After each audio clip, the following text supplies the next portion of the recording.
बिस्मिल्लाहिर्रहमानिर्रहीम। अब हम स्टडी करने लगे हैं यूनिट 9 8623 का लास्ट यूनिट है problems and issues of elementary education.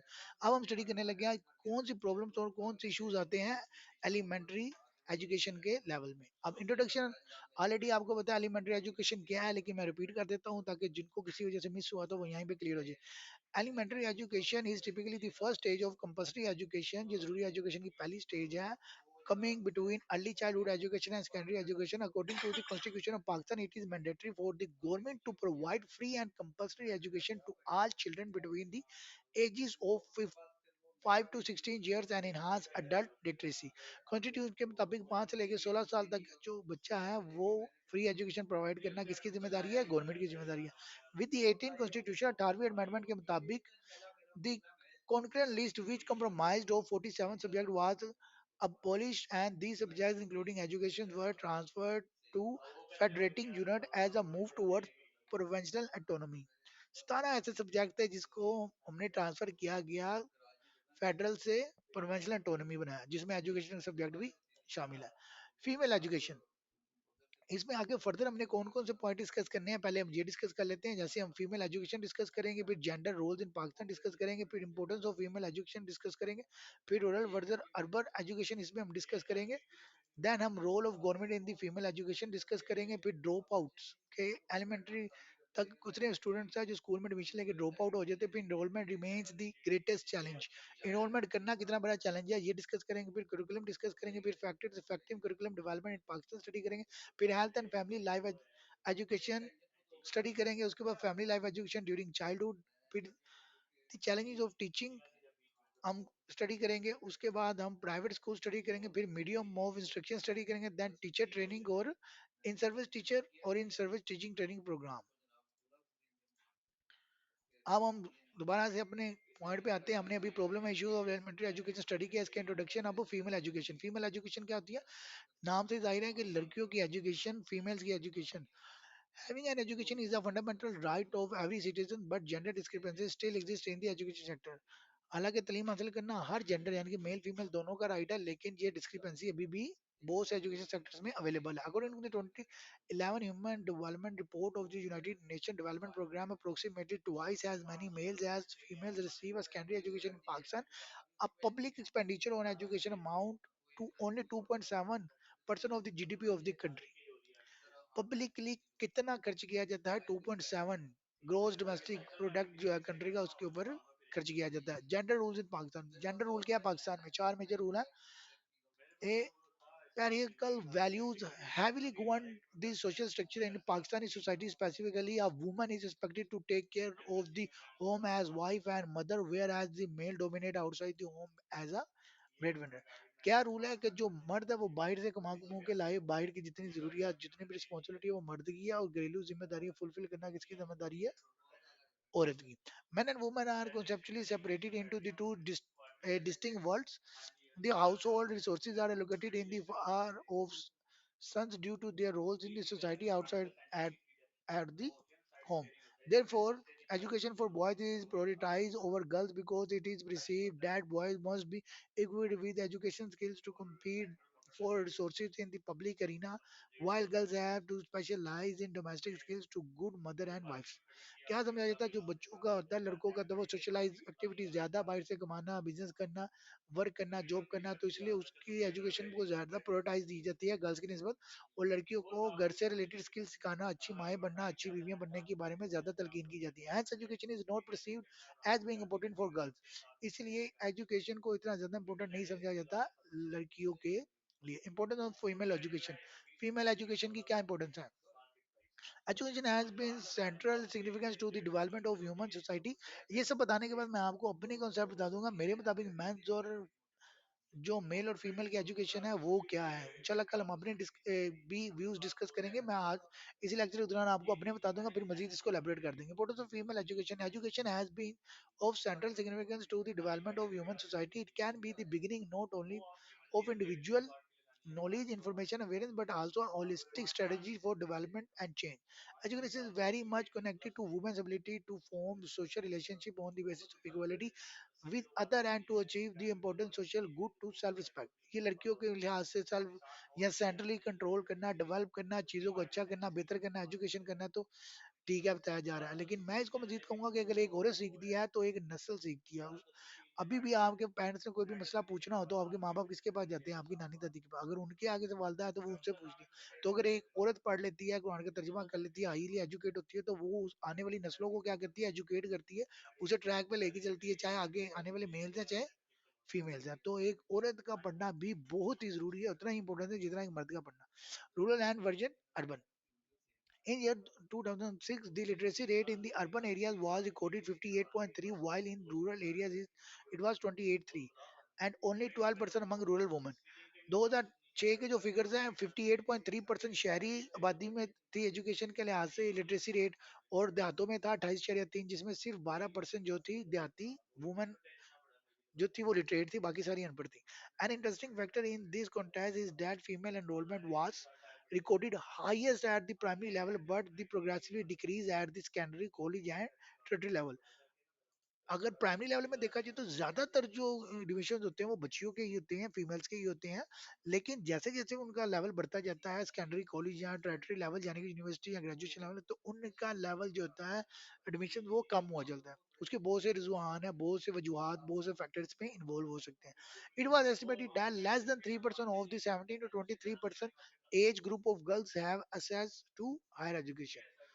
इस एज से कम 3% सिर्फ होते हैं जो हायर एजुकेशन में जाते हैं, अदरवाइज वो ड्रॉप कर देते हैं। Role of government in female education. Government का क्या रोल है फीमेल एजुकेशन में? Officially, the government of Pakistan is committed to provide every citizen an access to education, but critics say that its budget allocation towards education does not correspond with its former commitment। कहते हैं दोनों को right है, लेकिन इसका budget जो है formal commitment वो कम है, खासतौर पे फीमेल्स के लिए। The expenditure on education as a percentage of GDP was 1.82% in 2000 to 2004, while it has been rise slightly in 2006 to 2007 to 2.42%, and it is still relatively lower than most neighboring countries। अगर budget देखा जाए खर्च करने का, तो female education में वो 1.82% खर्चा गया है 2001 और 2000 से लेके 2001 में। ये स्लाइटली इंक्रीज हुआ 2.42%। लेकिन अगर हम अपने नेबरहुड की कंट्री में देखें, जैसे इंडिया, अफगानिस्तान है, चाइना, ईरान है, तो उनका बजट हमारी निस्बत काफी ज्यादा होगा। Feminist economists argue that the government of Pakistan needs to fully address and resolve the gender concerns that exist in the education sector। जो इंटरनेशनल कम्युनिस्ट हैं वो कहते हैं गवर्नमेंट ऑफ पाकिस्तान को नेशनल इंटरनेशनल जो है वो जेंडर डिफरेंसेस और एजुकेशन के ऊपर वर्क करना चाहिए और इसे इम्प्रूव करना चाहिए, ताकि मेल्स और फीमेल्स दोनों को राइट हो और वो अच्छे तरीके से पढ़े। Drop out ratio. Drop out क्या आते हैं? एडमिशन एनरोलमेंट होने के बाद ड्यूरिंग स्टडी फाइनलाइज होने के बाद आगे बढ़ने से पहले या पास होने से पहले ही बच्चे क्या करें? ड्रॉप हो जाए। A dropout is defined as any student who leaves schools for any reason before graduation or completion of a program of studies without transferring to another elementary or secondary school, जो भी मैंने आपको बताया। While the number of out of school children OSC in Pakistan has decreased by 1 million from 25 million to 24 million, and dropout rates have decreased over last year. Almost half of all children between the ages of 5 and 16 are out of school, and more than 18 million have never seen the inside a classroom। अगर हम number देखें तो 1 million decrease हुआ 24 से, ये 25 से 24 तक हुआ। और इनमें से आधे बच्चे ऐसे थे जो ड्रॉप आउट हो गए। 5 से लेकर 16 साल तक के जो बच्चे होते हैं पाकिस्तान में, उनमें से आधे बच्चे तो जिंदगी में स्कूल क्या क्लासरूम की शक्ल भी नहीं देखते। Gender disparities also evidence in school enrolment rates, with other half of all girls out of school compared of 43% of boy. Gender disparity क्या? 43% ऑफ बॉय। इतनी ज्यादा आप ड्रॉप आउट रेशियो जो है, और उसमें ये रेशियो ज्यादा है किसकी? बॉयज की। Enrolment remains the greatest challenge. अब एनरोलमेंट ग्रेटेस्ट चैलेंज कैसे हो गया? दाखिला करवाना ये भी एक चैलेंज है। अच्छा, अभी डिटेल में स्टडी करते हैं। Nearly 24 million 47% of Pakistan estimated 51 million. 51 million तकरीबन कितना बनता है? किसी को आइडिया है? 5 crore 10 lakh children between the age of 5 and 16 are out of school. इतने बच्चे 51 मिलियन बच्चे स्कूल से बाहर रहते हैं। While the dropout rate is a serious concern, enrollment remains the major challenge। Drop out भी है और एनरोलमेंट भी। इतने बच्चे पहले ही बाहर हैं, उन्हें लाएंगे तो आपकी एनरोलमेंट भी बढ़ेगी और ड्रॉप आउट रेट भी कम होंगे। Curriculum. Word curriculum is derived from the Latin word which is the combination of two words curricula face place curriculum means place for race। Curriculum development or transformation is one of the critical challenges of any successful institution. Innovative and demand driven curriculum enables a school or college to remain relevant and to be one step ahead of its rivals, competitors, set trends, and lead change in order to survive.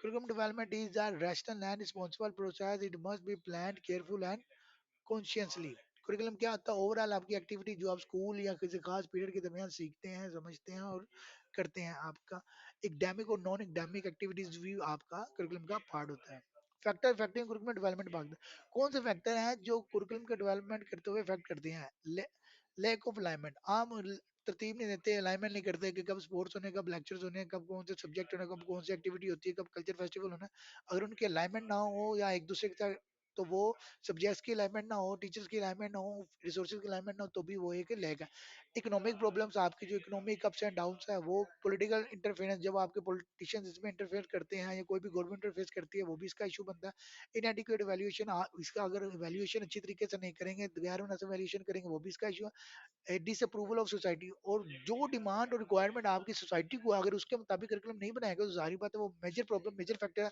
Curriculum more urbanised curriculum को ज्यादातर शहरी आबादी के साथ मुंसलिक किया गया है देहाती आबादी में क्या जरूरत है वो बिल्कुल भी बताया नहीं जाता तो वो भी अगर उसकी लेक है तो वो भी एक बड़ा प्रॉब्लम है उसको भी इम्प्रूव करने की जरूरत है तो उसको इम्प्रूव करना चाहिए और उम्मीद है बहुत सी जगह पे इसकी इंप्रूवमेंट की कोशिश भी हो रही होगी lack of in service training और ड्यूरिंग सर्विस जो ट्रेनिंग है वो जो देनी चाहिए वो भी नहीं दी जा रही वो भी देनी चाहिए उम्मीद है बहुत सी जगह में शुरू भी होगी होगी इंप्रूव भी हो रही होंगी तो इन चीजों को भी इन फैक्टर्स को मद्देनजर रखना चाहिए lack of commitment of national philosophies जो आपकी नेशनल फिलोसफीज है जो फलसफा है दो कौमी नजरिया है उसके साथ कमिटमेंट कितनी है उसके साथ जितनी लैक होगा ये फैक्टर मेजर इम्पैक्ट करता है आपके करिकुलम को health and family life education HFLE आपकी हेल्थ कैसी है और आपकी फैमिली लाइफ कैसी है और एजुकेशन की चीज बहुत डिपेंड करती है everyone who works with children and young people would perhaps unanimously agree that they have a difficulty and seemingly an almost impossible task of getting this sector of overpopulation to do the right things parents complain करते हैं कि उनके बच्चों की health नहीं सही teacher को complain करते हैं टीचर नहीं सही बिहेव कर रहा है तो उसको क्या उनको बच्चों की डाइट हेल्थ और फैमिली को इस तरह से उन्हें एजुकेट करना चाहिए कि वो बच्चे अच्छी तरह तैयार हो मेंटली तौर पे मोटिवेट हो और वो चीज़ों को सही तरह लेके चले और सीखें और उसके मुताबिक अमल करें family life education during childhood जो आपकी फैमिली लाइफ है बहुत ज्यादा इम्पैक्ट करती है आपके कॉन्सेप्ट आपके एजुकेशन आपके स्किल्स और आपके राइट रॉन्ग के बारे में आपको बताने के लिए तो कहते हैं ना बच्चा इंसान जो है माँ की गोद से लेके मरते दम तक सीखता है तो वो पहले अपनी माँ से फिर अपने कुंबे से अपनी फैमिली से अपने बहन भाइयों से अपने पेरेंट्स से अपने चचा मम्मा ताई इर्द गिर्द के माहौल से सीखता है तो वो बहुत ज्यादा चीजें इम्पैक्ट करती है जो टीचर्स को भी चाहिए माँ बाप को इसके बारे में बताया और माँ बाप को भी चाहिए इसको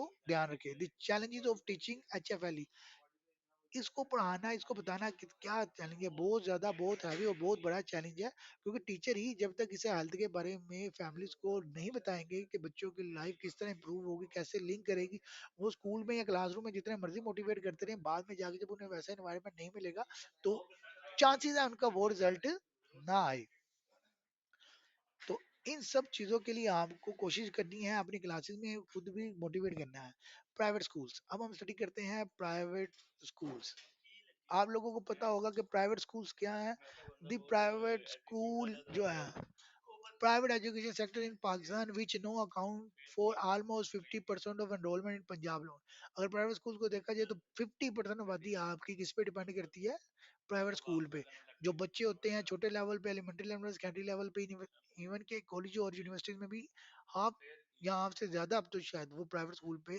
स्टडी करते हैं this sector need to be taken more seriously for both the risk it poses an opportunity it provides.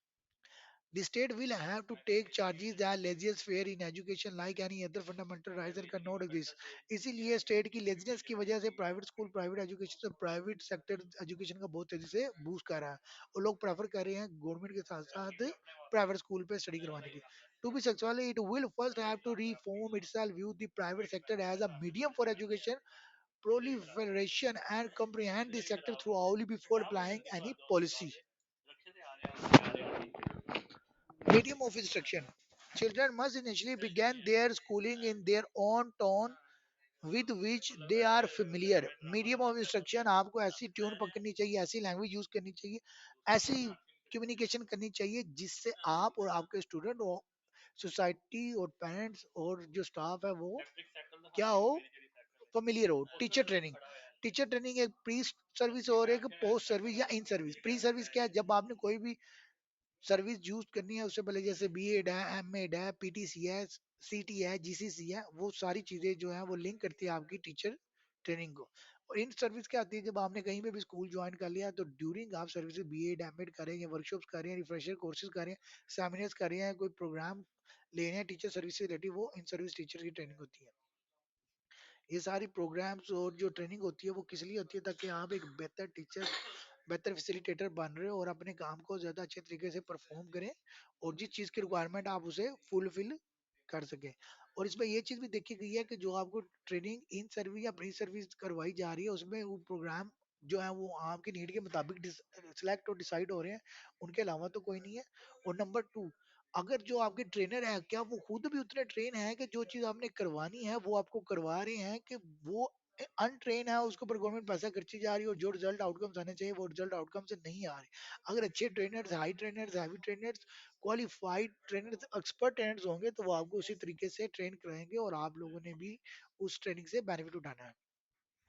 और ट्रेनिस, और इसमें ट्रेनर और ट्रेनिस दोनों को मोटिवेट होना जरूरी है, और जब दोनों मोटिवेट होकर अपने आउटकम्स और एसएलओस को फुलफिल करेंगे, उसका मकसद और पर्पज पूरा करेंगे, तो वो चीज अचीव कर पाएंगे जिस चीज की जरूरत है।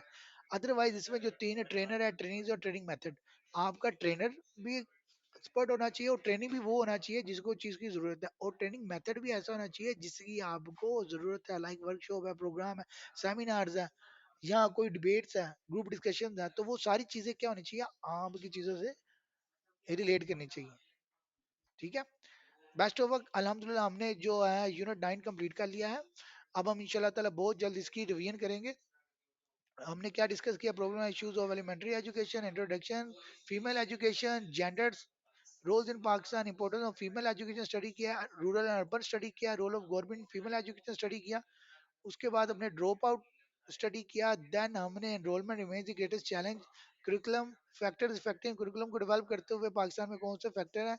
फिर हमने एचएफएल स्टडी किया, फिर family life education and children को किस तरह प्रूव किया ये स्टडी किया, फिर चैलेंजेस जो फेस होता है एचएफएल को टीचिंग के दौरान, देन प्राइवेट स्कूल स्टडी किया। उसके बाद हमने medium of instruction, then teacher training, फिर इन सर्विस और in service teacher training programme हमने स्टडी किया है, जिसमें हमने मेथड देखे, ट्रेनर, ट्रेनी और ट्रेनिंग मेथड।